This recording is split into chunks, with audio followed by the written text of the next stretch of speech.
Slick back. No, slick back. That's what I said. Slick back. No, nigga, I'm a pimp named Slick Back. Pimp named Slick Back. Pimp named Slick back. Nigga, are you deaf? I'm a pimp named Slick. Assalamualaikum warahmatullahi wabarakatuh. Perkenalkan, nama saya Nurfika Rizkyanti Haris, kelas Manajemen H, NIM 220903501181. Tujuan saya membuat video ini untuk melengkapi tugas ujian akhir semester mata kuliah Teori Ekonomi Makro. Materi yang saya dapat yaitu perdagangan luar negeri, proteksi, dan globalisasi. Studi kasus yang saya ambil tentang proteksionisme AS terhadap impor daging Kanada. Proteksionisme perdagangan pernah merajalela pada era 1930-an. Pada tahun itu, antara tahun 1929 dan 1933, perdagangan di seluruh dunia berkurang hingga 54% akibat berbagai hambatan perdagangan yang diterapkan oleh salah satunya AS. Tahun 1970-an dan 1980-an, saat itu proteksionisme perdagangan semakin menyita perhatian. Ada 3 faktor yang bisa menjelaskan mengapa ini dilakukan, yaitu pertama, proteksionisme akibat hegemoni AS di dalam aturan GATT atau WTO.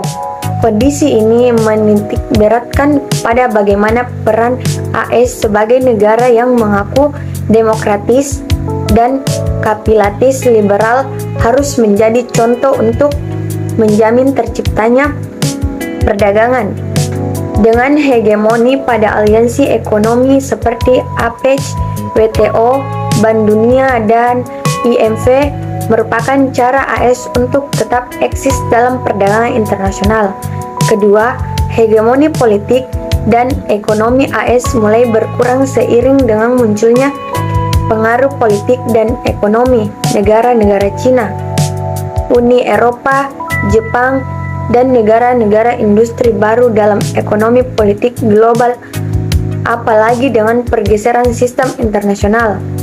Oke, kedua, hegemoni politik dan ekonomi AS mulai berkurang seiring dengan munculnya pengaruh politik dan ekonomi negara-negara Cina, Uni Eropa, Jepang, dan negara-negara industri baru dalam ekonomi politik global, apalagi dengan pergeseran sistem internasional.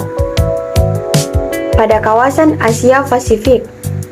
Ketiga, munculnya tekanan dari penganut paham merkantilisme bahwa sudah sewajarnya negara menjadi agresif dalam ekonomi politik global untuk menjaga dominasinya serta tetap fokus pada perlindungan kepentingan negara, terutama industri baru, walaupun tetap harus fokus pada ekonomi politik internasional.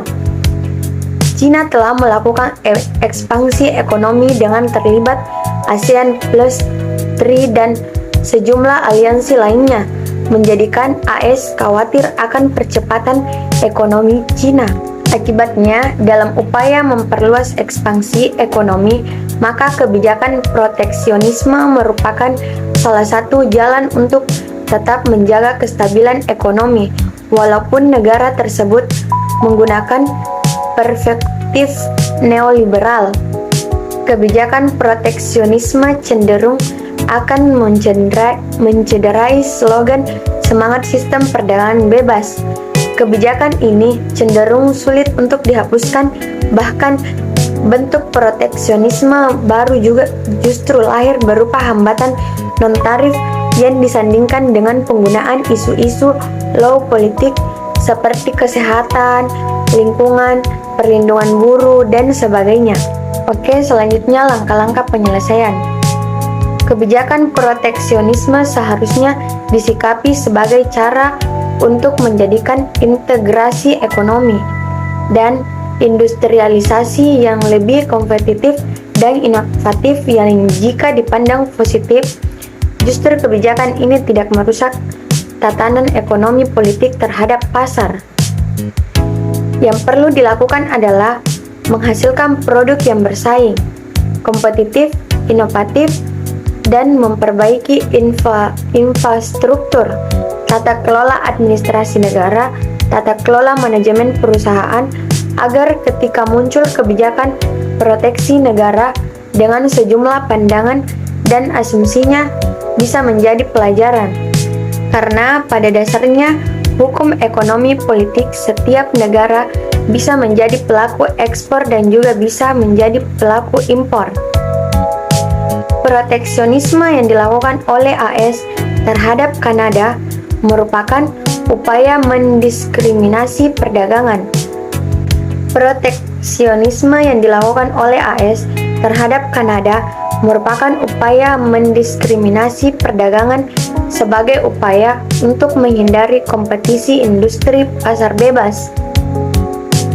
AS yang selalu lantang menyuarakan pasar bebas ternyata dalam beberapa kasus perdagangan internasional tidak menunjukkan konsistennya sebagai negara demokrasi dalam bidang perdagangan internasional. Hal tersebut membuktikan bahwa ada konflik dalam ekonomi politik internasional terutama dalam bidang perdagangan. AS dengan segala kemampuan hegemoninya berupaya menerobos aturan GATT atau WTO yang sudah menjadi rezim internasional dalam perdagangan global. Oke, itulah tadi video yang saya buat. Mohon maaf jika ada kata yang salah. Wabillahi taufiq wal hidayah. Wassalamualaikum warahmatullahi wabarakatuh.